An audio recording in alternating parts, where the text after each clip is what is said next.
And I just carried them around so we could use them at a dinner table or on our laps or that was the way I did it.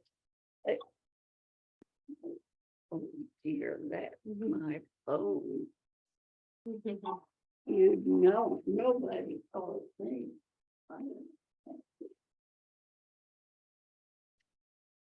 Yeah.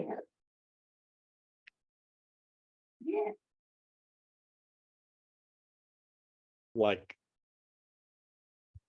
And we can edit out. okay, I Things like often that. have a computer problem, and I have a son that I can go to. Who do you go to? I have a son-in-law who worked for IBM for 26 years.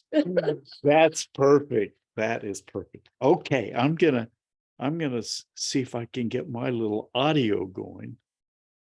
We're gonna back up in every way we can.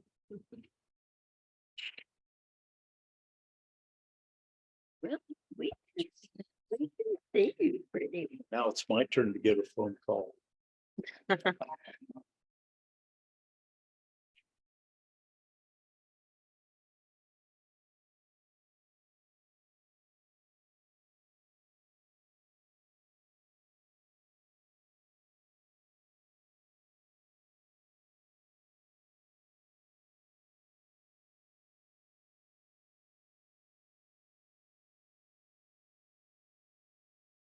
Okay, I should be good here.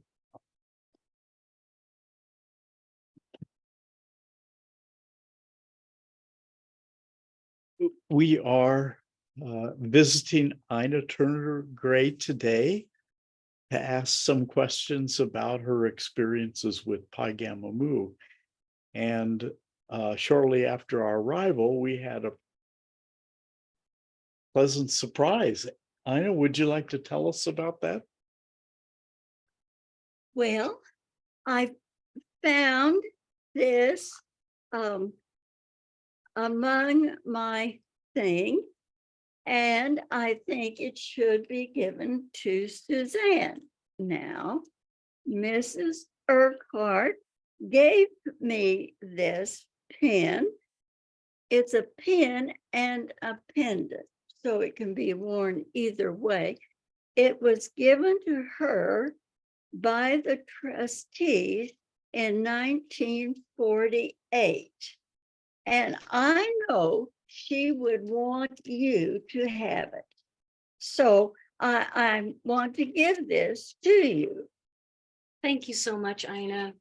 I will cherish this forever. And I'm so honored to have this key pin that's been passed down from Effie to Ina, now to me. I'm very honored. Thank you so much. To Suzanne. Greatly appreciate it. Thank you. Could we take it out of the package and Take a look at it. It's beautiful. It's complete with the engraving on the back? Engraving on the back. Yes. It says EVU, Effie Urquhart. Yeah. And then National. It's hard to read unless you get the light right. National Executive Secretary, 1948. Beautiful. Thank you so much. I'll treasure that. you are so welcome. That's great. Thank you. Thank Thanks you. for sharing that. Okay, I'm gonna go take care of the camera and let Okay. you get started with the interview.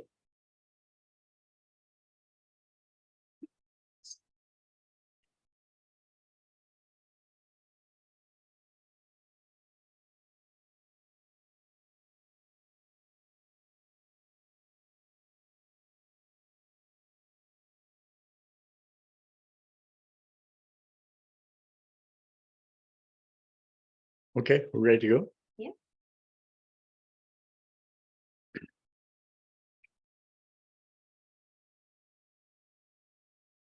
I know, I think it's so wonderful to have this opportunity to visit with you.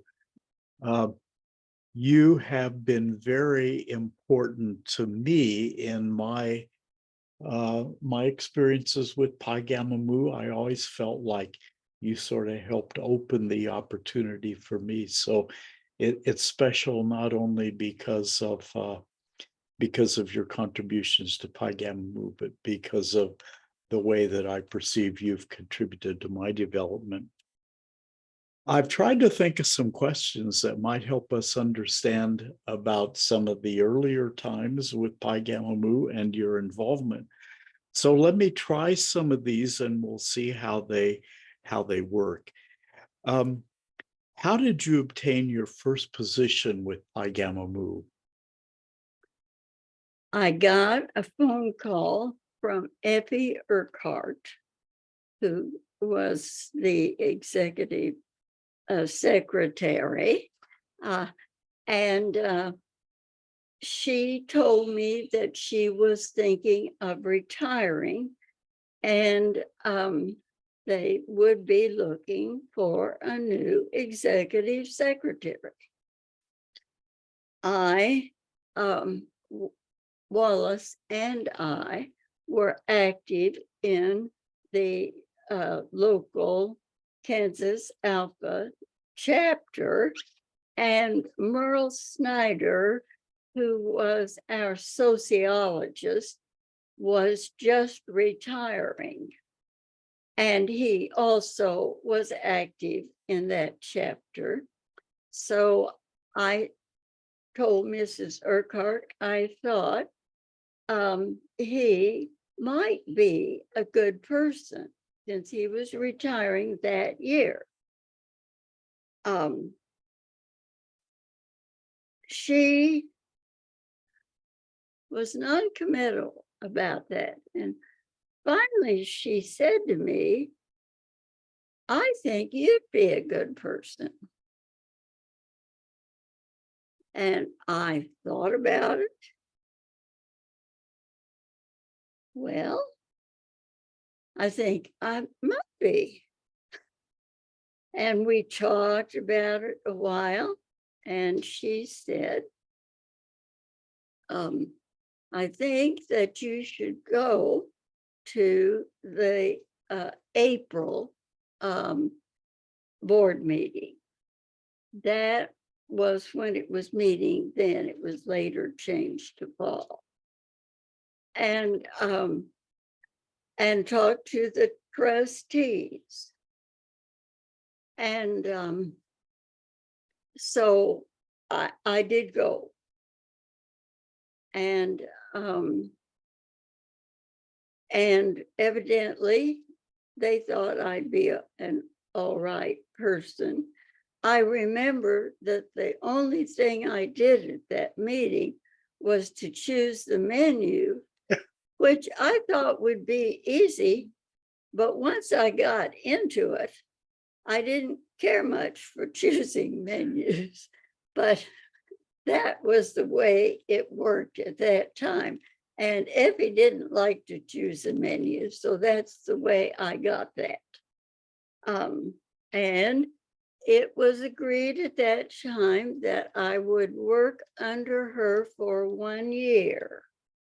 And then I would become the executive secretary.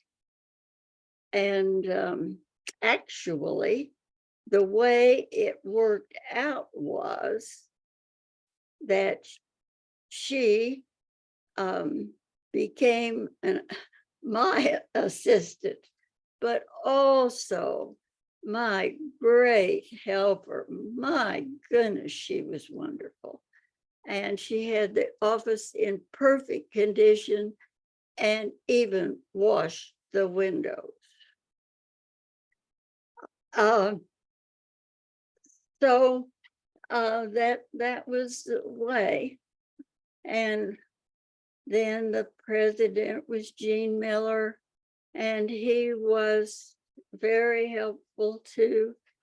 And all of the presidents that I worked with were absolutely wonderful. And that Pi Gamma Mu just had great leadership in those years. And that year, would you assume that assistant position was, Let's see, it would have been 76. 1976? Yes. Mhm. And So then the next year, I was officially the secretary. yes, okay, the executive secretary. Um, and she then assisted you, the tables turned. She assisted you for how long? Well, I don't know. That first year, she just got me oriented, and I don't think she came regularly to the office after that first year. Okay, That first year, she came every morning, at least for a while, according to how busy we were. mhm. At what point was at what point was the title of that position changed to executive director? I don't know. I don't have the minutes, any minutes. Uh-huh. That was one thing. And so I wrote the minutes, but I cannot tell you. I assume that would have been a board decision to to make that name change, and I would suspect that changing the name to executive director would have added an element of prestige and respect to that position. It might have been about the time I went to the Association of College Honor Societies. And that's the way the others were Ah, um, designated. I think that would be a good time, and that was during Hugh's time oh, okay, when okay, he was president. I know when that took place, but and I okay. don't have the president's dates here, but I'd like to return to the ACHS in a little bit, mhm. but let me try this out next. When you first started, where was the office for Pi Gamma Mu? The office had just newly been moved out of Mrs. Urquhart's apartment. Just next door, she owned, this was a duplex, and to the duplex next to her apartment over on Ames Street.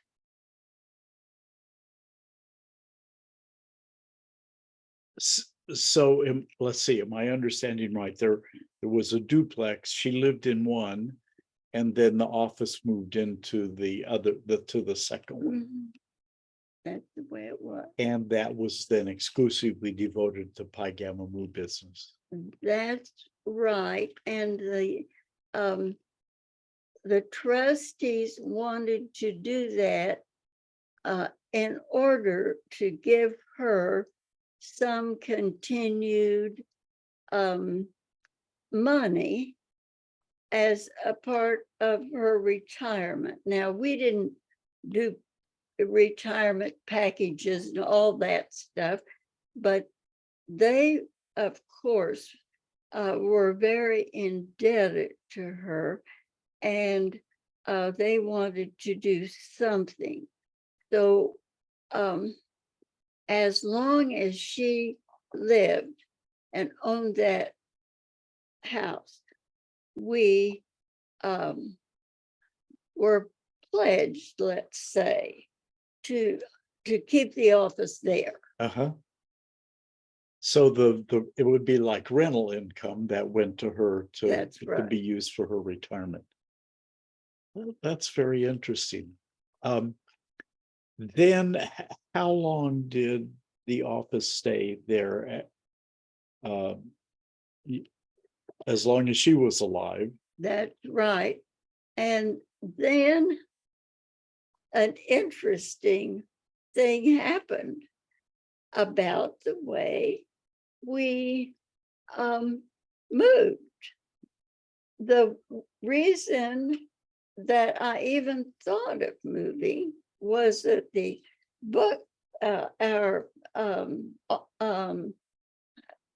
book, well, no, he wasn't the bookkeeper, but he was our person that we that did the main thing from Stevenson. And Yes. his name was Laurence C. And he came one day, and we had just gotten these shirts. And of course, we didn't have any place to put shirts. So I was storing them in the bathtub. And he said, "You need to move this office." So I looked around and to see what was available here and there. And when this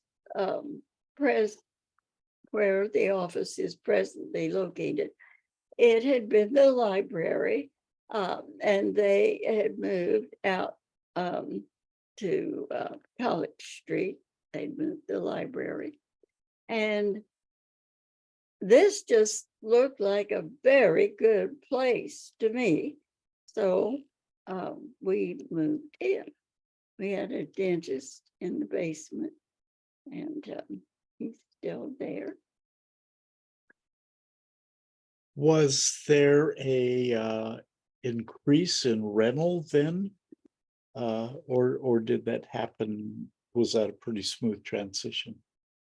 That was a smooth transition. As I remember it, I proposed it to the trustees, and I said if they would pay the moving expense, I would furnish the office, which I did.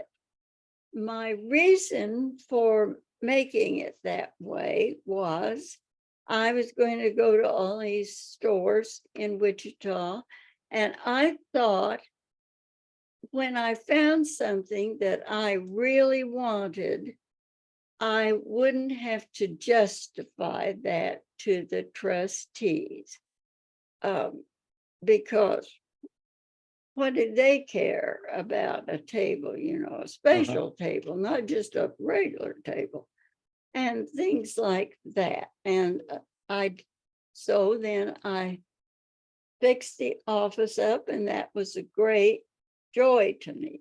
I thought it looked lovely. So that means you spent some of your very own money for those furnishings. Yes, I did buy all the furnishings that we didn't take from the office. We took the desks and all the filing cabinets and all that, but we needed things like a Davenport and coffee table and so forth, all that stuff. Well, that's an interesting account because then you got just what you wanted there. That's right. I did. I liked it a lot. When you made that move to the library, did you have help in the office at that point? I always had help in the office. It was demanded by the trustees. They said, in case something happens to you, we have to have someone who knows the day-to-day operation of the office. However, I did not have regular help. I might have help in the spring, say 3 months. But that person then needed to be available. One person worked for 14 years in that way in the office. He was very good. Who was it? I hate to say I cannot Okay. now remember her name. That is terrible, but it's gone. Okay, 14 years, and that person would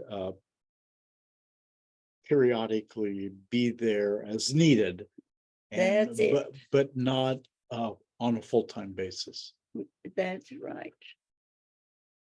Did It was an inexpensive way to manage. mhm.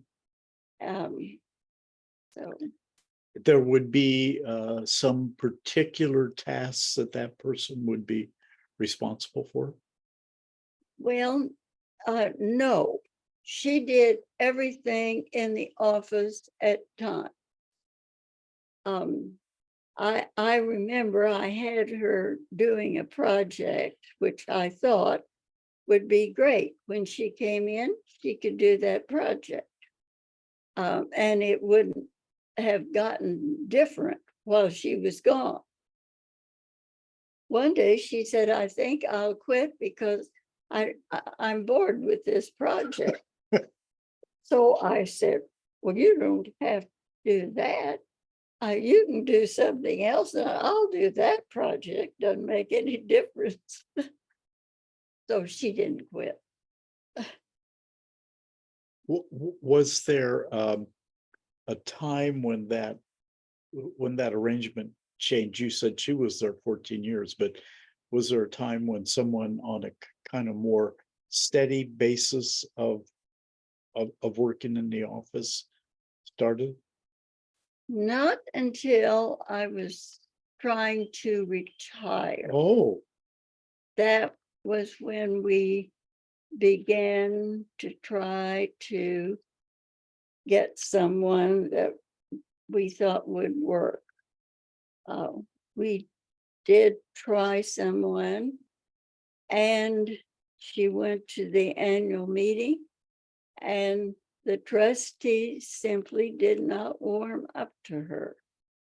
I don't know why. But so that didn't work out. And she had been working in the office on a full-time basis for maybe 6 months. I'm not sure of that exact timing, but that's about true. And then we got someone else, and she worked about the same amount of time, but she decided it was too confining for her, and she didn't want that job. She didn't want to do that much work. So she quit. And then, so they both quit. So then I had this idea about going on all those chapters. And so we didn't have a very good way to get new help. But we did get someone. I noticed in the history that Scott wrote that I recommended her with reservations. but that was the way that ended. She did become the executive director and eventually, and I don't know how much you know about that, was fired. And so that didn't work out very well. I think you'd be talking about Sue Waters. Yes. Okay. I had the impression that maybe Beth Biddle worked with you. Is that correct? Yeah. Beth did. And she was having a baby at that time. So I think she didn't have the baby maybe before I went on the and really turned the office over to Sue. So it's interesting. We have Sue and Suzanne. But there is quite a difference in those two persons. But anyway, that was the way that turned out. I just want to make sure I understand about Beth. She was in the office. Was that a regular position, and she would come in each day? And well, I'm not sure okay. about that. I think it might have been like a half time. Yes. I think that was kind of you see, we were still on this. We have to have someone who knows how to keep the office open and going. And so Beth was the person after these two other people resigned. So it was just a kind of a muddled up time. Well, I think that I'm following. So then you're kind of transitioning out, and Beth is there, and she knows some things that are about operating the office That's and the correct. day-to-day business. And then as you move out, Sue comes in, and Beth still stays there as her help. Beth was very good. I liked her, but she was going to have this baby, and we just didn't know how everything was going to work out. Okay.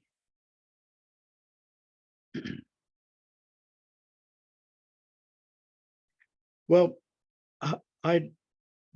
this kind of takes us in a little different direction, but can you say something about how you personally developed your commitment and your interest in Pi Gamma Mu? Well, and maybe what all of that came to mean to you. Well, I'm interested in Pi Gamma Mu because it recognizes scholarship. I am committed to recognizing scholarship, and as opposed to always recognizing only people who are in athletics. It seems to me that is important, because in the end, I think the people who make the world go round are not the athletes. So I was always interested in people who would commit themselves to study and learning things. And I felt that Pi Gamma Mu did that. And the social sciences don't really, in my estimation, quite get their due. So I've always been a social scientist. History is my great love. So even though I can't remember the names now or even the dates, that is my interest. Your first experience with Pi Gamma Mu was as a invited member? Yes, in college. Yes, and we had a good chapter at Central, and it's now Central Methodist University, but it was Central College then.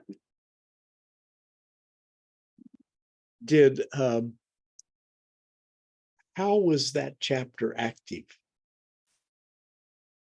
Well, we had at least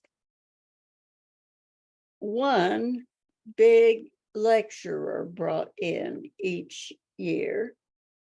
But we had monthly meetings also. So I'm not just sure now about that. Did you have fundraising projects? I don't think so. Oh, I don't think we had fundraising projects. I cannot remember that. I can remember going to the meetings, but I can't remember much of what was done. Our history professor was the sponsor, and he was meticulous, Dr. Gaddis, and just a very good person, and that's the way it was.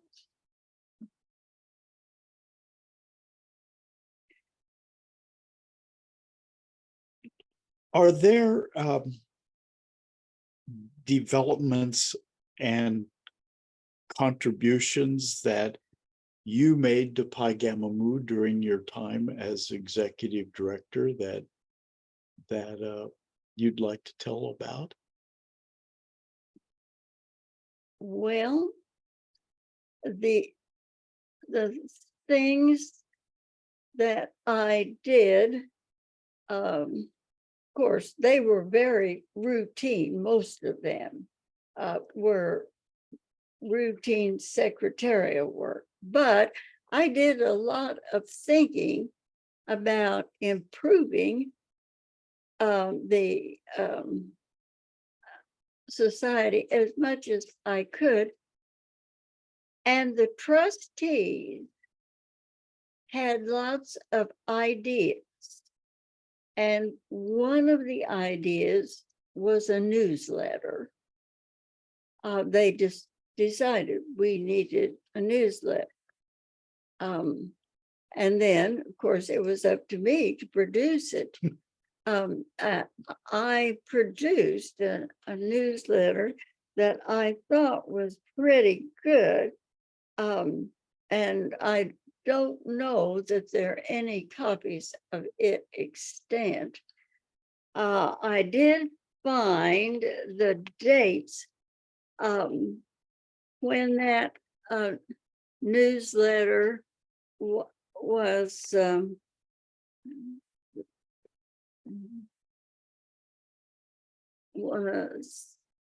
started. It's in a letter that I wrote. I don't know what has happened to it. Of course, it's only here. it was in 78. The at the trustees meeting, they said we need a newsletter. So I put out one from 4 to 8 pages, and we probably ran it off on the multi-let. I'm not sure about that here at the college. And the trustee, I sent it out. I sent it out 3 times a year to the faculty sponsors. The trustees didn't care much for my newsletter, to tell you the truth. And at the 84 meeting, they said we're going to have a printed newsletter. So that was when I started with Mennonite Press. And they were wonderful to work with. And of course, we could have pictures. We didn't have to have little sketchy pen and ink things anymore. And we sent it to every member. They got a year of the newsletter, and this just really helped us a lot. That was a joy to do, and it was help to Pi Gamma Mu, and that was a trustee choice. They made that. So at first, when they were, I'm not sure how you said it, they were less than happy with the newsletter. Well, yes, they weren't impressed. I worked so hard on it. I thought it was pretty good myself. And their dissatisfaction was that it was the way it was being produced and its appearance, surely not the content. No, they weren't objecting to that, but I think they thought it needed wider usage. And at the time, I was wondering how we were going to pay for this, because I am a child of the Great Depression, and it has affected my life a lot. And so it came to me that one of our biggest problems, we were sending the journal to everyone who belonged for 2 years. And we just could not keep track of those students for 2 years. They were out, and we were just having loads and loads of them returned or new addresses given to us, and it was a big problem. And so I suggested that we change that to having 1 year for the newsletter and 1 year for the journal. The trustees bought that suggestion. I had lots of ideas. I hope that they weeded out all the bad ones and only took the good ones of my suggestion. And I think they ordinarily did. And this really made sense to me, because actually they weren't getting the journal. We were paying for it, but they weren't getting it. And we were having trouble with the subscription agency that we were working with. And Effie had had trouble with it before. So, but in doing that, I made the enmity of the editor of the journal. And that never ceased. So that was a problem. When we changed from 2-year subscription to 1 year.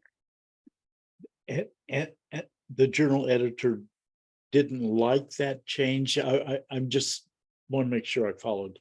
That's right. That's right. So the journal editor objected, but ultimately it did become 1 year. It did. That made work at headquarters much easier. And you were able to then add the newsletter as We're able to print it and send it. I'm not sure it did cover all of that, but it certainly helped our budget. That is what happened.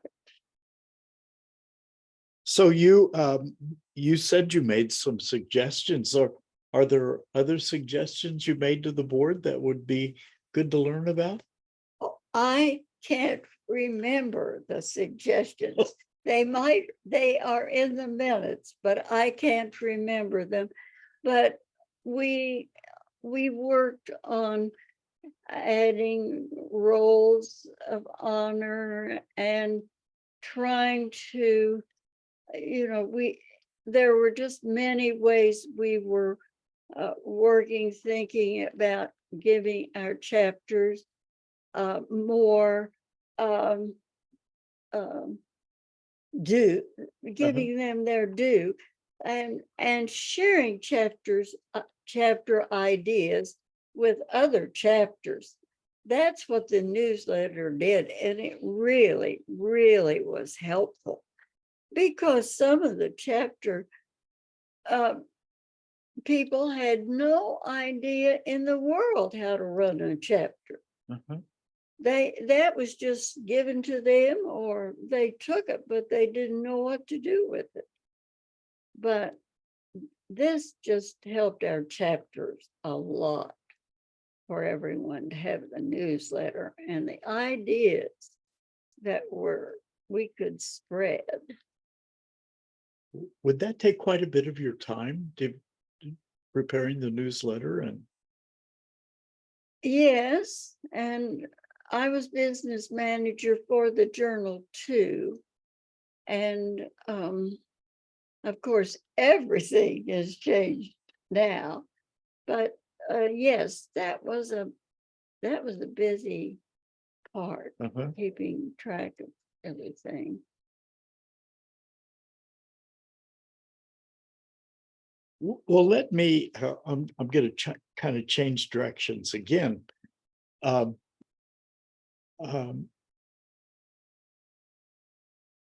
It always appeared to me that you had a lot of great support from Wallace in your position. And I was just curious about that. Oh, yes. Wallace was under the mistaken idea that I could do anything. but he did help. He took over the sponsorship of the local chapter, and he did occasionally accompany me to some meetings. If he did, it was very helpful. He always was helpful. When I got this crazy idea of going around and visiting all the chapters, I just wanted to see some of these people face to face. I had never seen them. I talked with them on the phone for nearly some of them for 20 years. So And I thought too, it would help some chapters. So of course, this meant that Wallace had to retire if he was going to do this. And I talked to him first before anyone, of course, and I said, I don't think you'll want to do this, but it's just an idea I've had. And Wallace said, well, of course he would do that. Have no problem about that. And I was just floored. So he did, of course, do all the driving, and he for those meetings, and he had the fall before this fall, when we were going to be going out, he had been to China with the first group of philosophers that they had in since China opened. And he was,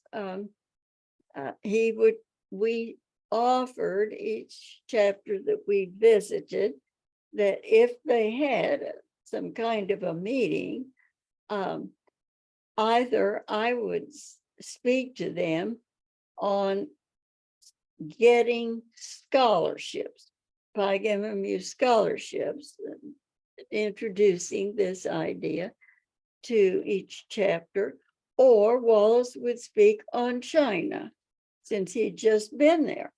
So some of them did have him speak on China, and many of them had me speak on scholarships, and some, of course, didn't have us speak at all. We just talked to the sponsor and maybe some of the other faculty members. Whatever they did, we adapted to. They called the shots and we were just there. How many chapters did you ultimately visit? There might be a report that you prepared for the trustees. I'm not sure, but I prepared lots of reports. I have all of them. This letter is the only one that I think might not be in the office. I wrote Scott. This is after we came back from Japan. So this was August of '98. And he was doing the history at that time.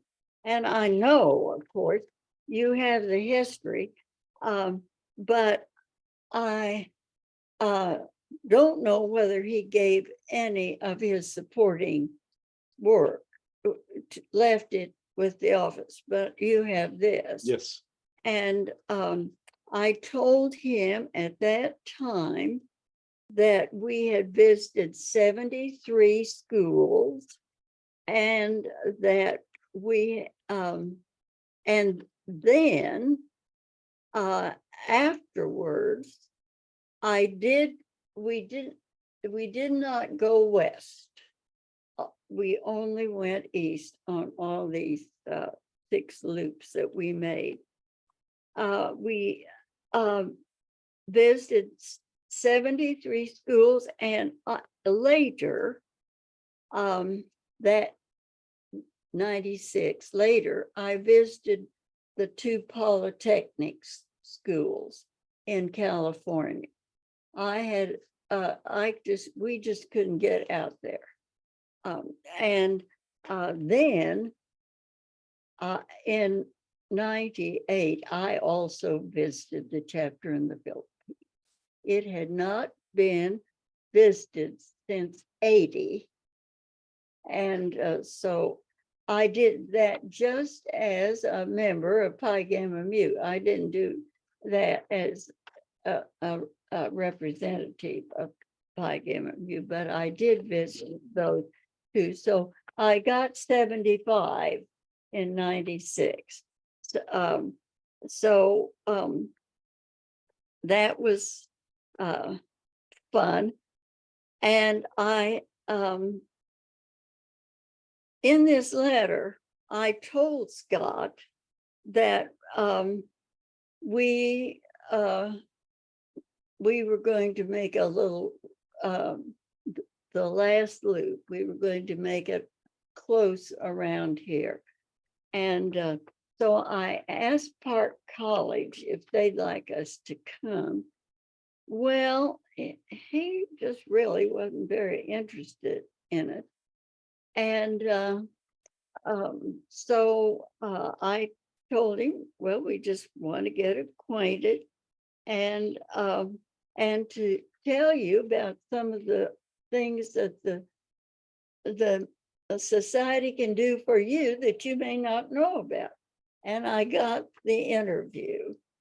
And when we got it, he said, well, I think I'm going to talk to our distant learning person because Park had a lot of off-campus programs, and they had been sending 4 or 8 members every year. They were just very minimally active.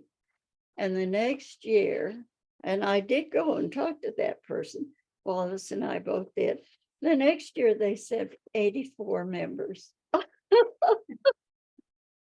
Maybe we need you to go on the road again. Well, chapters simply did not know, even though we were printing it and telling them in every way we could, they simply just didn't get the idea of what we offered. And so it was too bad. And I was telling them. Do you think your visits might have had additional effects like that too? Well, I don't know, because I was not ever in the office again to find out about it. I don't know how I found out about this one at Park. My mother graduated from Park. So I was interested, very interested in that school. And I had been there several times, not to do with Pi Gamma Mu, but to do with my mother at Park. You said you made 6 loops. So tell me what a loop was and how what the time frame was and how that worked. Well, the way it worked, let's see, I saw, but I can't quite remember where I saw that. But the way it worked was we were going to make this loop. We had chapters that wanted us to come. We asked the chapters, we told them we were going to make visitations to let us know if they wanted us to visit. And we visited all of those. That's my memory. All of those except that wanted us to come, except the one in Long Island and those 2 out in California. So then we would just make a loop, and maybe it would take us about 3 weeks. And then if we were going to be in the place where other chapters were, we would say, we're going to be close to you. Would you like us to come? I wrote letters or maybe even made phone calls sometimes. And if they didn't want us to come, we didn't go. We might have driven through the campus just to see what it looked like. But so then we would come home for a week or 2 and get ready for the next loop. And we made 2 loops out from New Hampshire to Alabama. That was 2 loops.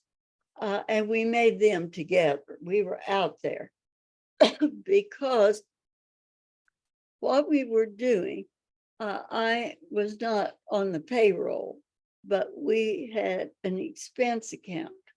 And Pi Gamma Mu was paying mileage, and they paid for one meal a day for the two of us. And then if sometimes the chapters took us out to lunch. If they did, then Pi Gamma Mu didn't have to pay for that day. So I kept a very careful account of every mile. We checked the speedometer every day. And then what we would do on the loops, we would probably go to one chapter in the morning, and then if it was close, we'd do another chapter later. So that was the way it worked. And I always sent a postcard the week before just to remind them that we were coming, because they might have forgotten all about us in the meantime. Lost the letter, you never know what.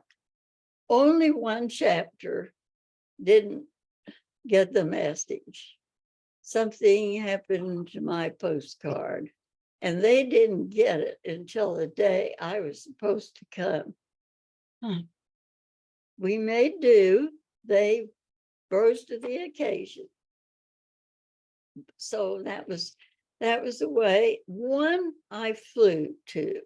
So we drove 15,000 miles. And then I flew the one, and Pi Gamma Mu bought the tickets. Which one was it? It was the one to the southeastern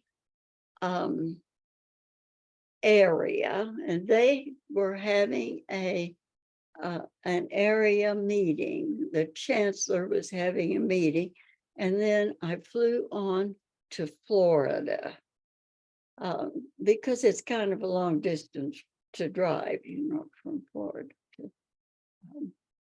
Florida here. So I just went on, and then I came back. So that was that loop. So it was initially your idea.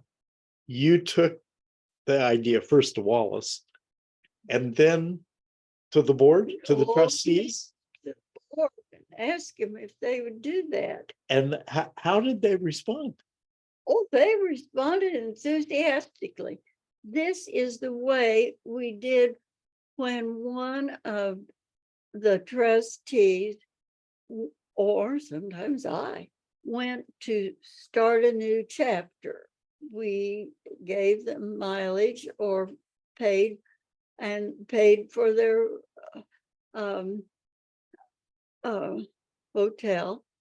Actually, we spent a lot of time in Motel 6s because I am a child of the Great Depression.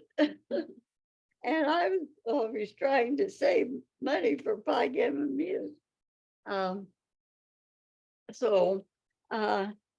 But it didn't have to be fancy. We just stayed sometimes, like when we went to the Chicago area, we did stay in Motel 6. We went to all the chapters in Chicago, and we just stayed there for 6 days in the same place, and we just drove out. Uh-huh. And anyhow, it was complicated, but we managed it. Was it an adventure for you? Yes, it was an adventure. Not quite the same as taking the girls around the world when they were teenagers, but it was that kind.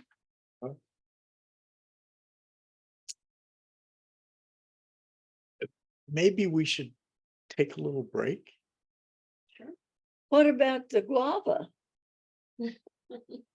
And I could even produce some mango bread.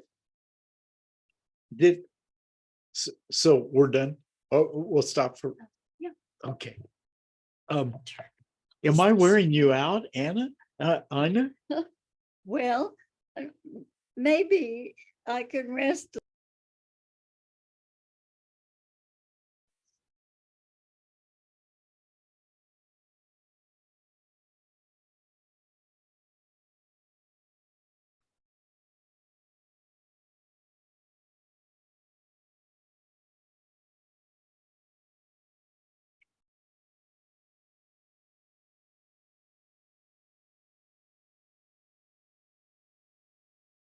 Well, the next question is about the fire. That's just, if we were done with the trip, I didn't think of any follow-up questions for that.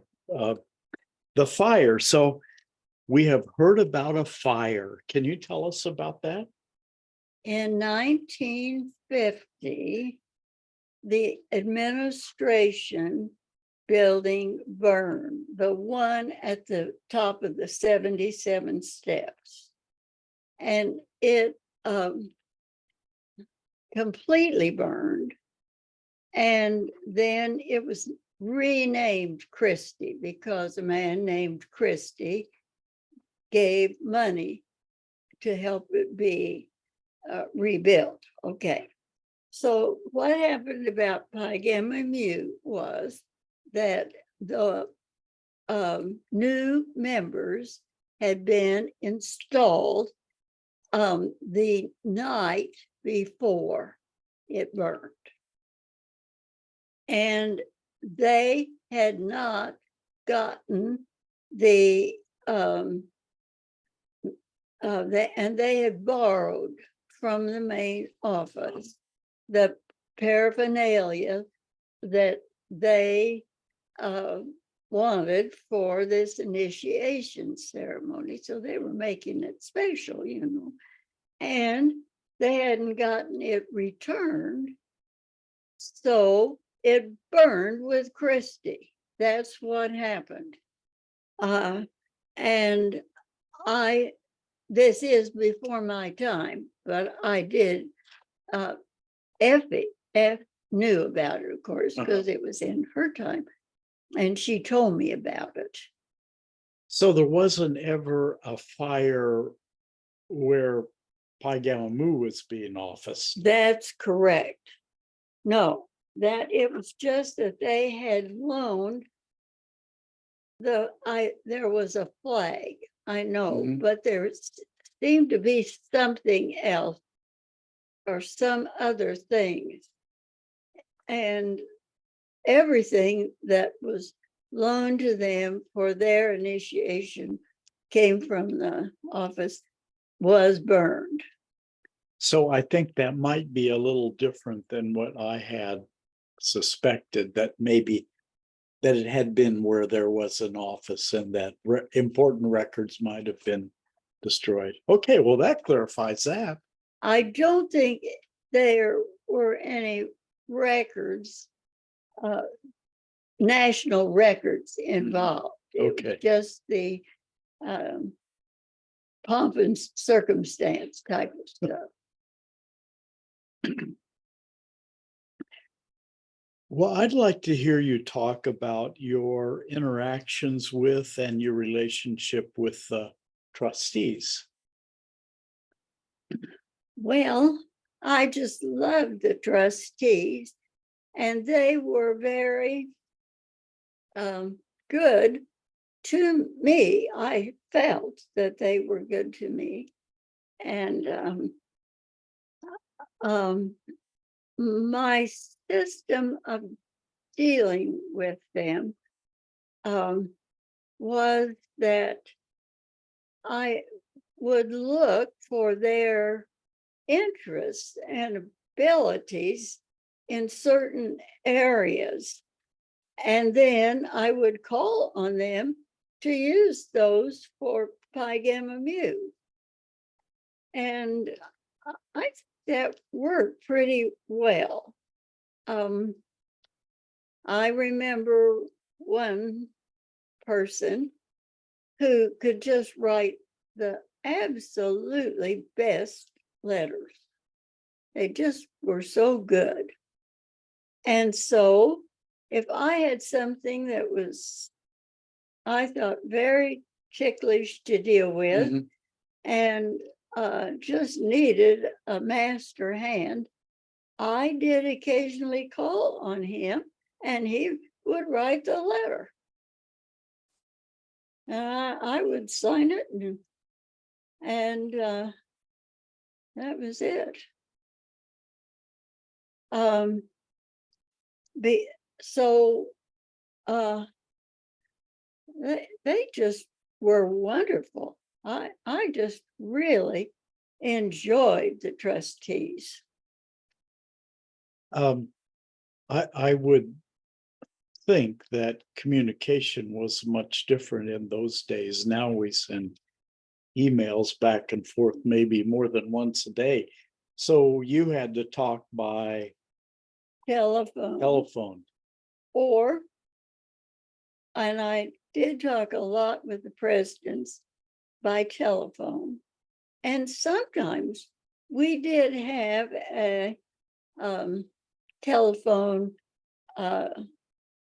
hookup so that we could have a committee meeting that way. But of course, this was before computers were really in, well, they just weren't as much in life as nearly as much as they are now. I remember when I was interested in computers, of course, and when I could get all of the members in the computer list, all the members that we had ever had from our cards. I asked the trustees if we could get a computer, and I told them, they were kind of skeptical about computers. I told them that I would buy the computer that we were going to get, if we got one. I would buy that when the office was finished with it. So they agreed to get it, and I took the little course, and we got all the names of all on the computer, which was a big job even then. Yeah, so historically, all Pi Gamma Mu members went onto the computer. That's right. What? We had a card, a membership card for Yes. each one, and those were filed carefully. Yes. And yes, then all of the members from all of the years went on the computer. Who did that entry? Well, I think that was the one that she was going to quit because she didn't think she got any place. Was that her project that she was bored with? Yes, I think that's what she was bored with. I think, I'm not sure, it's not writing any place. But so I did most of them. And I wore out my hand turning the knob just a little to get on the line for all those membership cards. I did all the membership cards every year. And, you have to, they didn't fit. You couldn't just hit the button or the lever and get to the right line. You always had to turn it every time. And that wore out my hand. That's why I had to retire. And I haven't had any trouble with it since. That so you negotiated with the trustees to get a computer, What year do you think that was? Do you remember? I think it's 89. That's what I think. It's 80. So that would be the first computer in the office. I think that's, and I just think that's the right date. Yeah. And before I left, they wanted me, the trustees, wanted me to get a new computer. Well, by this time, they were with the computers. Yeah. And so they were pushing me. And I said, oh, I don't want to do that. Let the new person do that. And they said, now you know exactly what we need. And so you have to do it. So I did. I had some professional help from the college, but anyhow, that's so I only did it twice. Would you have had interaction with all of the trustees, or some maybe more than others? Did you have regular interaction with the chancellors, for example? No, I didn't. It was just harder to have interaction then, we didn't have any So it'd be maybe Zoom or anything. more likely the president that you would have. That's right. I was in constant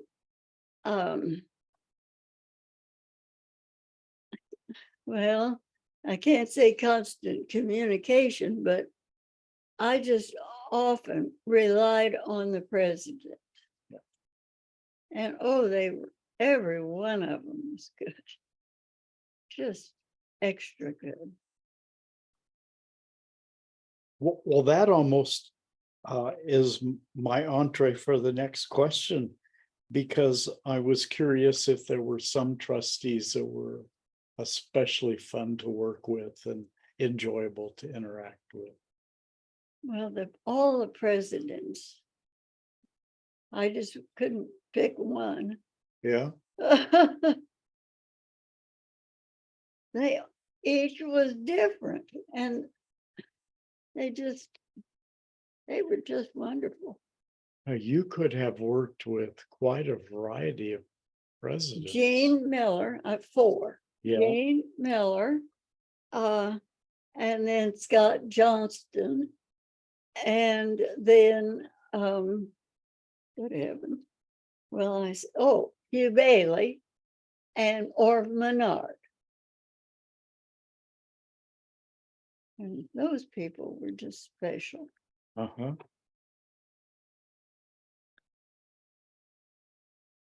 Well, we already talked about this just briefly earlier.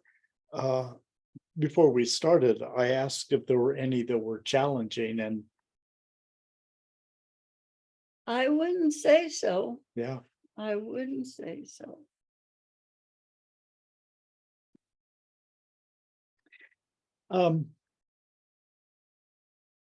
Can you talk about how you might have helped chapters stay viable and alive and active? Was that part of the duties that you assumed? Yes, but that was our greatest challenge, probably, was keeping the chapters active. And I noticed that we put a lot of emphasis on having 2 faculty members with each chapter. But I don't know exactly how we did it. But because so many times one would retire or take another job, and then the chapter would go inactive, and we didn't know about it in some cases. So we couldn't help prepare it in any way. So we did try to work to have 2 faculty members involved with each chapter, I remember. Were there other things that you can think of? We didn't do very much. It seems to me now, by publishing in the newsletter the activities of chapters, it gave actually even the student members who got the email, they would see some of those things in there, and then that helped to keep their chapter active or more active, you see, because we didn't just send to the good chapters, we sent to all the chapters, so they all got some of that information. I don't know, is that still a problem now? It is. And we tried to do the same thing and encourage there to be 2 chapter sponsors when we can. It's a challenge. I was interested in those questions because I mean, I suppose I would assume that those kinds of things have always happened, the loss of a sponsor, but it's one of our great challenges, I'd say. And Gordon leading the membership, but I never can remember the name of that committee, but he's always concerned about how we sort of routinely lose so many chapters each year. And he tries to keep us on task Yes, well, after those. I know this was Scott Johnson and a big thing, and he impressed it on me to try to just do everything we could to keep chapters active. And so we did work on it, but I don't know whether we worked on it as effectively as we should have. Yeah. Well, we've tried to implement some specific strategies.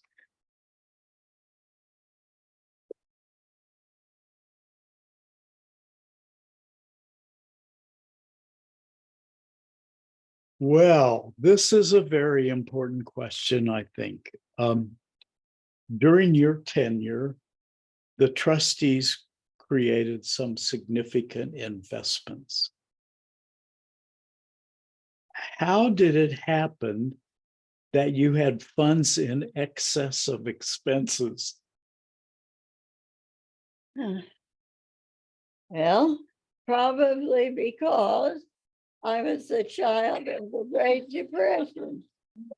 I thought that might be coming.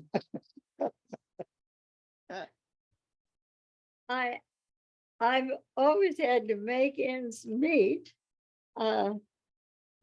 And I just tried to keep expenses down. And of course, having help in the office was one of the ways that I kept them down, because that was a big expense. When I looked back, I saw that question. And you were part of the answer I found. When Dr. Vest was on the board, according to what I read, and I think it was in this history, he instituted financial policies. And then I read in here that you were quoted as saying that that you were following in his footsteps in doing that. Isn't that right? Secretary Treasurer Dr. Larry Heck, Professor of Sociology and Director of Planned Giving at Kansas Newman College, reported on sound investment policy in the pattern that Dr. David Best had established and had been continued by Dr. Gordon Mercer. Says so right there Yeah. Um, on page 47. so Dr. Bess was probably the key to getting those investments started. I guess so. You know, Okay, okay. I think we had some investments when I came. So I think there were investments before I got here.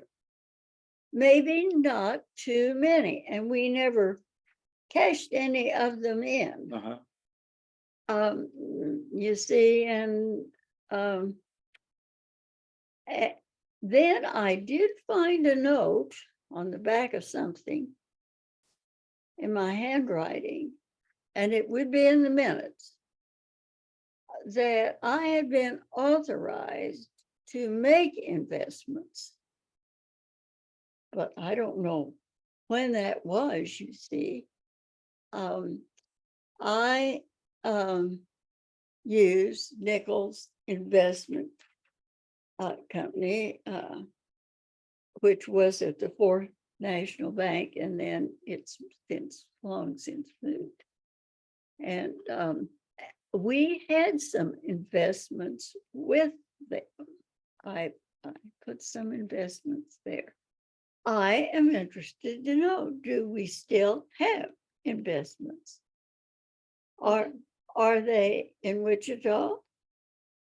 No longer in Wichita, but we have investments with 3 different major firms like Fidelity, Vanguard, American Century. Yeah, I've done Vanguard. Okay. Well, I just wondered what had happened about the investments, if we still have them. We do. And we moved the Nichols money, but so one of my questions is, do you know the significance of the investments for today's operations? Well, certainly, I don't know anything. They are an incredible asset to the organization. Mhm. They're incredible. Well, they've done well. With They have mine. done well. We've abided by the rule to leave your money there and let it grow, but we have taken it out when we've needed it. And it has literally saved us because it complements, no, maybe I should say it supplements. It supplements the income that comes from the memberships. What in the world did you do in COVID? We did qualify for some employee paycheck protection program funds from the federal government. So that helped us get through that period because we did lose a significant amount of members during that time because Well, campuses were all closed. that's right. So we did get that government funding to help keep the office open. And then we also got an employee retention tax credit.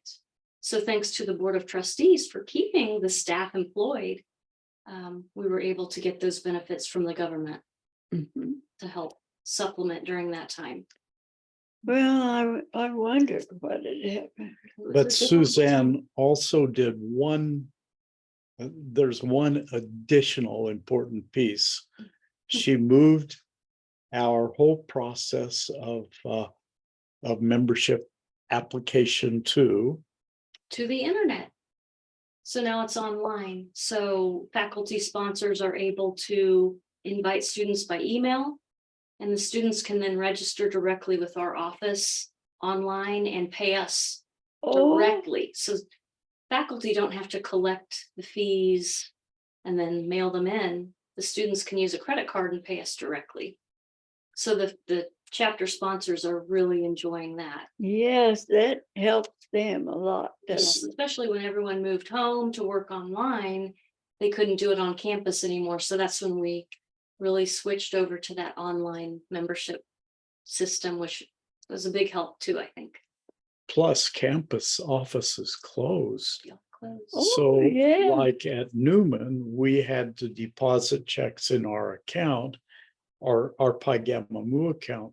But then we would have to ask the business office to write the check to send the membership money Oh, to Suzanne. And all of those offices were closed, so it would have been Oh. impossible to do business as usual. And she came up with this great system. yes, and you, if you had extra help, you were able to use that time to change over. And that's good. Well, Mhm. I'm glad to know about that. I wondered what in the world you did.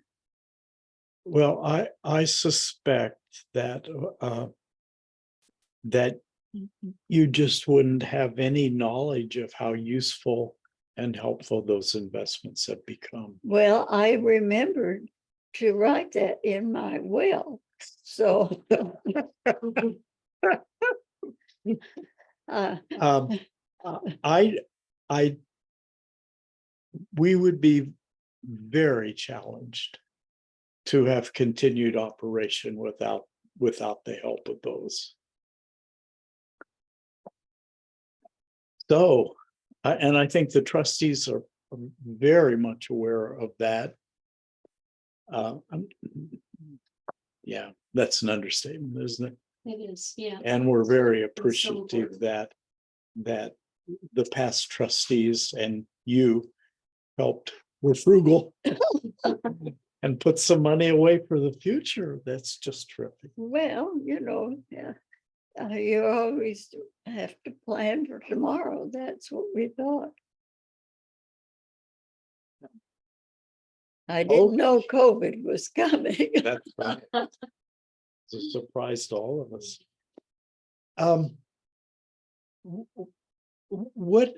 How are you involved in planning and organizing and preparing for conventions?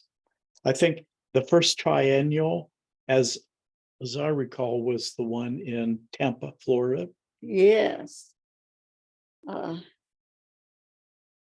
Well, I did my best. I worked with the sponsor, whoever was, wherever we were meeting, of course, and they did most of it, at most times. That first time, we were pretty well on our own, and it just escaped being a disaster. But it did. It escaped it, but it was a narrow escape. But after that, we really had good help from the places that we met. How about trustees? Were they involved in the conventions and preparation for them? They always had their meeting before the convention, so they were there. But I would say they didn't have too much to do with that.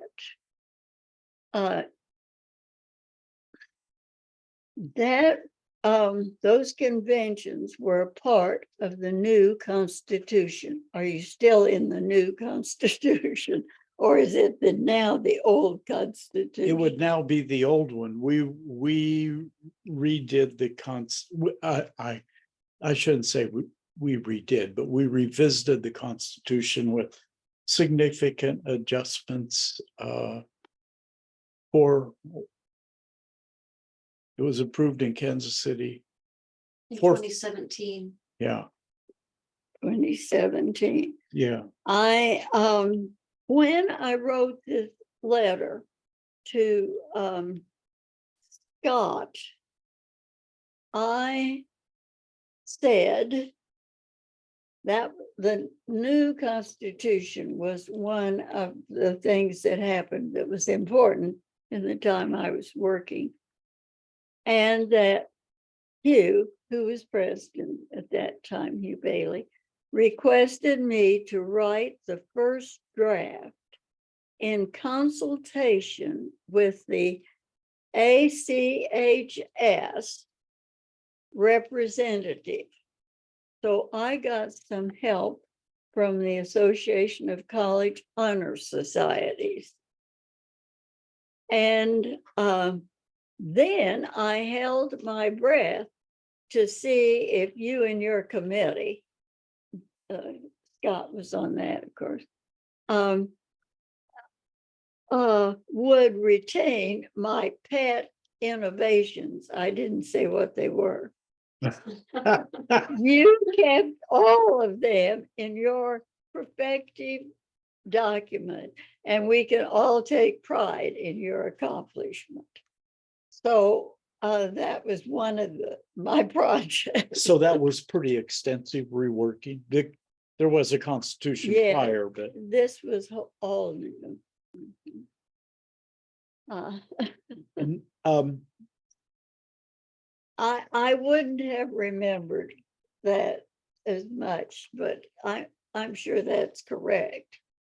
we had Jean Carlin and Janet Adamski took the lead and did drafting, but we had unending trustee meetings.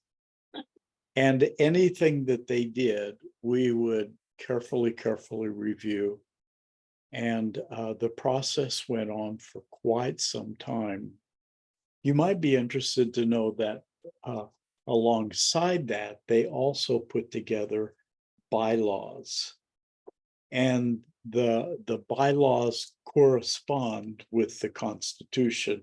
So if there's a section of the Constitution that needed some further developing that wasn't kind of constitutional nature, that went into a corresponding section in the bylaws. We had bylaws too at that time. I can't remember that we did work with them. I can't remember. So the approach is that we can make some adjustments to bylaws, but not the Constitution. So it sort of built in some flexibility that has been very valuable and helpful. I believe I remember that. Now, about conventions, I just wanted to tell you that now we have a very active convention committee. And of course, Suzanne is a member of that committee, but the trustees are very much involved in the development of the conventions. You agree? Yeah, Big time. Yes, very much. big time. No, that was So- not true. Yeah, they've already been, the next triennial is in 24, which is our 100th anniversary. And they've already been working for 2 years. Yeah. Oh, my goodness. Well, that is new. We did not. The trustees, I would say, came rather unprepared to the meetings. They were not, we didn't, well, I'm sure we had committees, but they were short-term things and not, they were then reported on at the trustees meeting and then they were gone. I think things are quite a bit different. We have standing committees that can meet by Zoom regularly. Yes, of course. Okay, well, you mentioned ACHS, and I'd like to ask about ACHS. You said something earlier. When did Pi Gamma Mu join ACHS? It was already a member when I came, and the president was Dr. President of, well, of course, no, he was a past president. Good heavens, I can't think of his name. Anyway, he had been going to the ACHS, and so he continued to go. He had continued to go during Miller's term, I think. And so I came in, I only had 1 year with Dr. Miller. And then, well, I might have had 2, I believe it had 2. But so that was being taken care of completely out of my control. And then Scott also went to that meeting when he was president. When Hugh came to be president, he went to the meeting once, and he said, he came back from the meeting and he said, well, the wrong person was at the meeting. You should have been at the meeting. And that's when I started. It was when he was president, and he was president. And then, of course, I didn't know what was going to go on. I had no idea. So I decided I would look through and think about what questions I had, and that I would just figure out one question, and every person, this sounds terrible, that I saw at meeting that I had a chance to visit with, I would ask that question. Have you had it? If so, how did you deal with it? And I really made friends fast with that, because they would say, some of them would say, no, I didn't ever do that. But this person over here, now they've been through this. You go and talk to them. And that person would say, this is the way I dealt with it, but you go and talk to the other person, because they dealt with it differently. And it was just wonderful. I just loved that. And every year I had my question. And so I got good out of the meetings. And I got to just talk to everybody. So that just worked out. And I did serve on the board of the society. Of the ACHS, yeah. And that was my term ended when I resigned from Pagam. So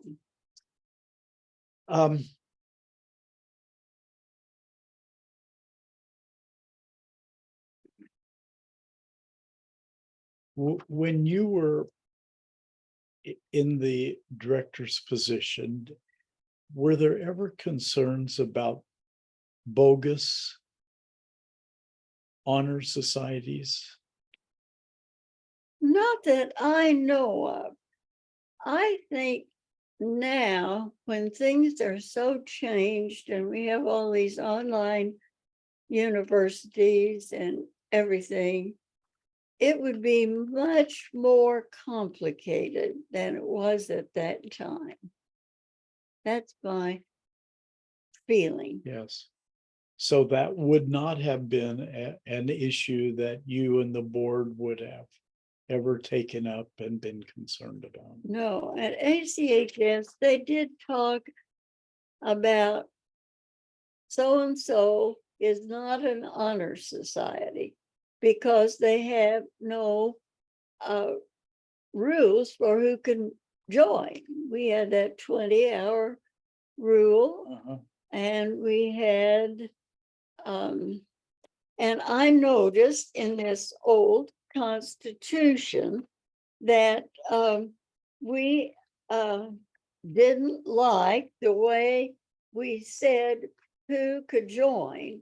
So we did have an amendment or something, I'm not sure, amendment, Article 2, Section 1, telling which ones were to be. We had originally, it had said that they could have local jurisdiction on whether those were invited or not. But then in this was 95, so this was during your time.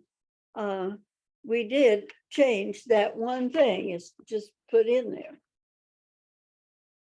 So I just noticed that. I'd forgotten, of course.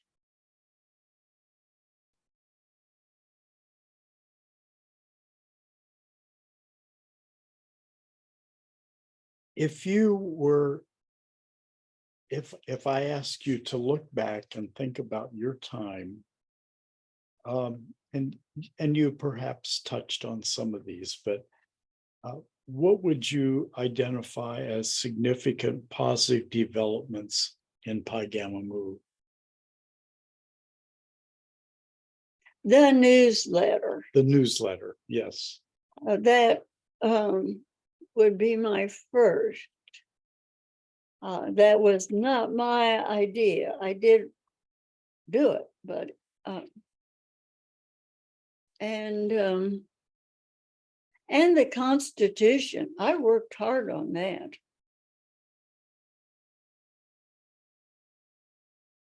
And I made some notes here. See if I can. Yeah. Maybe I have something on that. Electing the trustees. That probably came with the new Constitution, but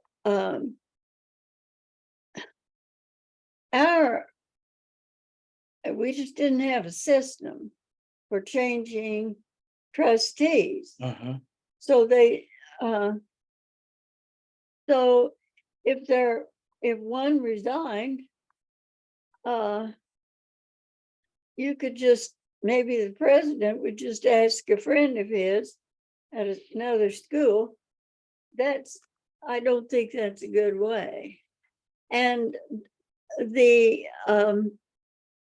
new Constitution had the triennial conventions. I think, even though that first one was an almost catastrophe, I think that was a big help to it. And the student papers, of course, you see, there'd never been any place where you could read a student paper. That was very important. And then computerizing the office, I've talked about that. Yes. And then moving the office was because we had an okay place despite the bathtub business. But it just wasn't anything that you could invite anybody to. We had a meeting here at Southwestern, but we couldn't go to the office because there wasn't enough space, or it just wasn't the type of place. So I thought, I don't know how Suzanne feels about it, but I was proud of the new office. And I thought we needed a central something. So that was one. And let's see. I think that's all I had. You'd think in 20 years there'd be more, but I might have forgotten something. Well, I think you've provided some pretty significant developments. Well, at the same time, were there challenges that the Honor Society faced? Yeah, that one about losing chapters.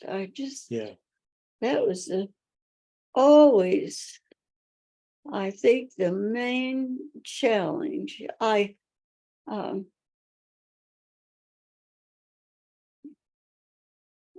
We just did the best we could about that. We tried everything we could think of. And I'll bet the same is true for you. Yep, it's still going on. still And we're still trying everything we can think of.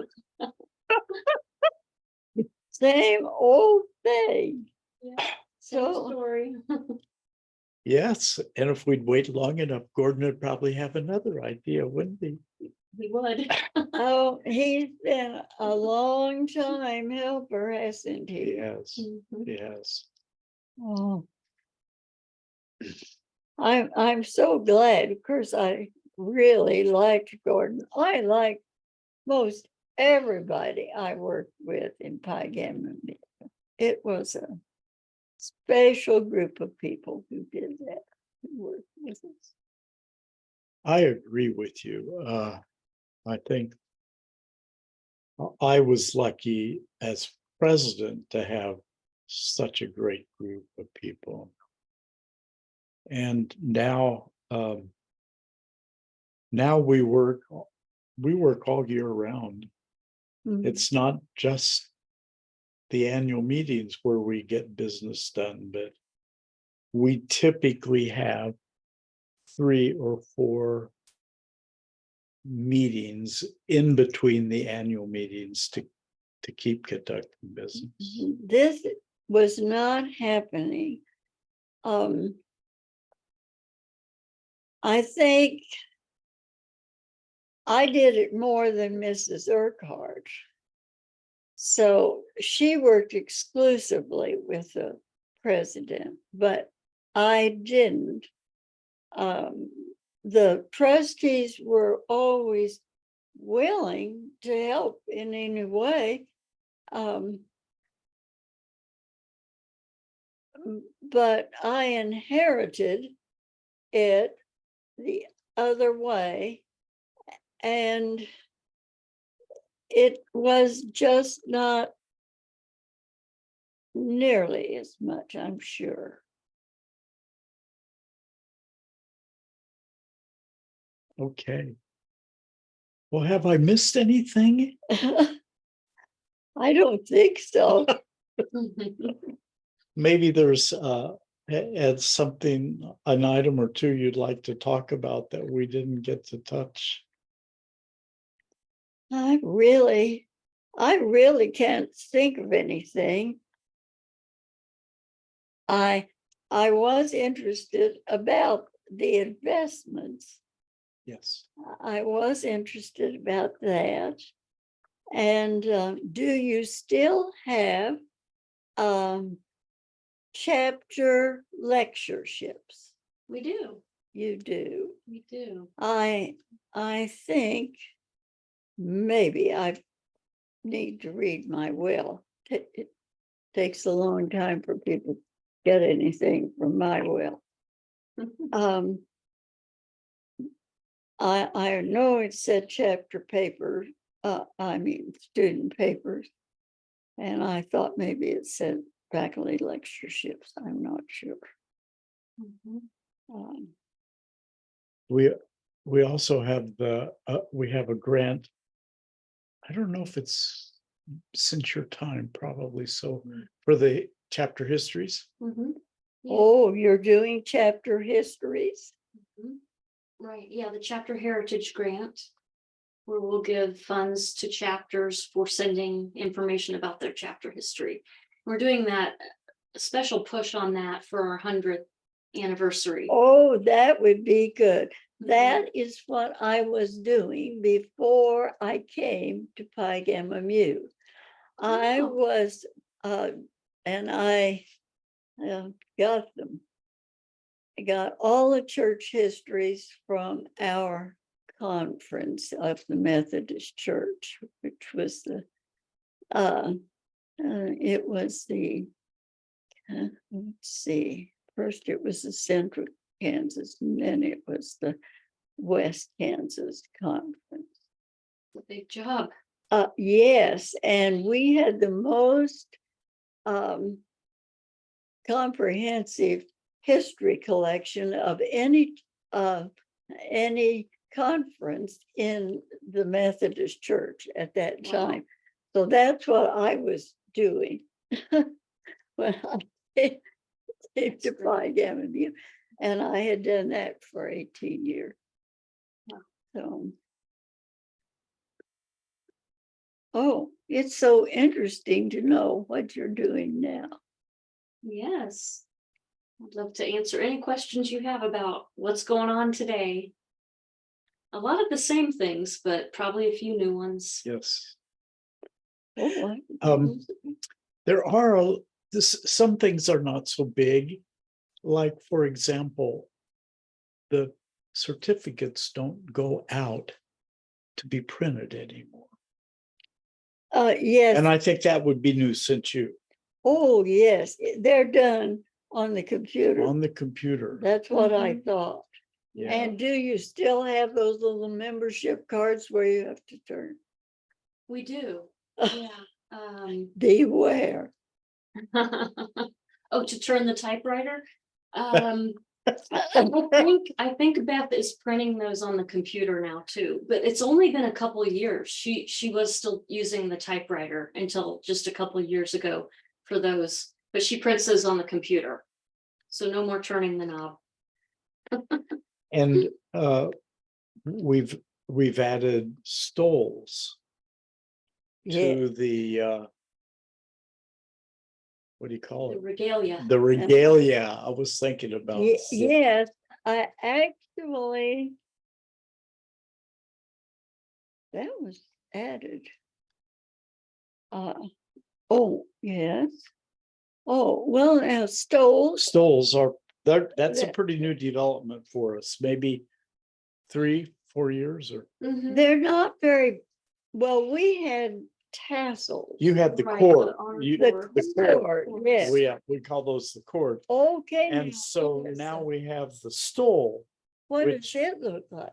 It goes around your neck like the cord, but only it's broad, about that broad on both sides. Like It's a white in min- color. Like a minister's. Yeah. Yeah, it's like a piece of satin And almost like. with Mhm. with the Oh. Pi Gamma the running figure. Mhm. And who gets that? Anyone that's a member that wants to pay for it. I see. So they buy them uh, from the office, and Yes. you don't have them in the bathtub. No, they're in the closet in a bin. Yeah, and we sell them on our website. Mhm. People just pay with a credit card. And next fall, we're coming out with medallions that'll be on a blue and white ribbon with a medallion about the size of $1, I guess. And they're really beautiful medallions with blue and white paint and the running figure on them on a ribbon. So, and these items like the honor cord, stoles, and then the medallions really help our income too. And I hope are so. they all available for all members? For all members. So they can take a choice.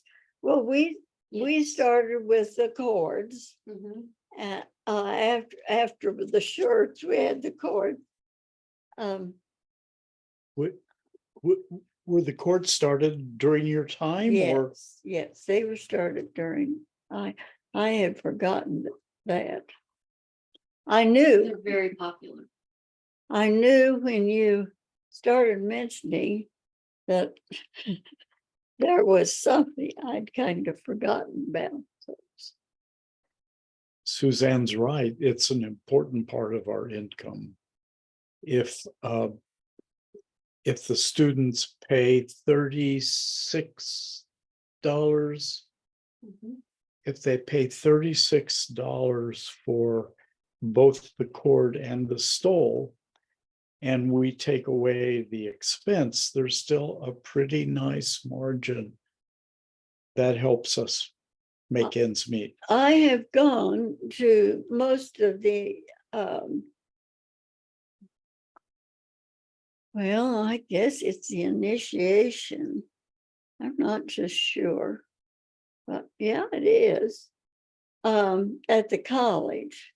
So, but after Wallace died, Yes. I didn't always go, but generally one of Wallace's former students is being honored. And so I get to see the Pi Gamma Mu initiation at that time, and they're getting their cords. I have not seen stoles, so I didn't know anything about those.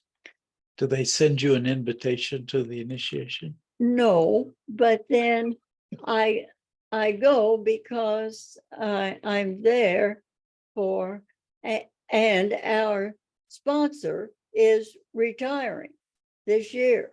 She has retired. In case you didn't get notified. No, I didn't know. So I don't know who it's going to be. I hoped I knew, but he has been terminated, so I'm not sure who's going to be doing that.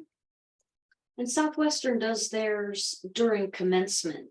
Is that right? No, during Founders Day. Founders Day. Okay. It's during Founders Day. Okay. And the last time I was there, Wallace was honored.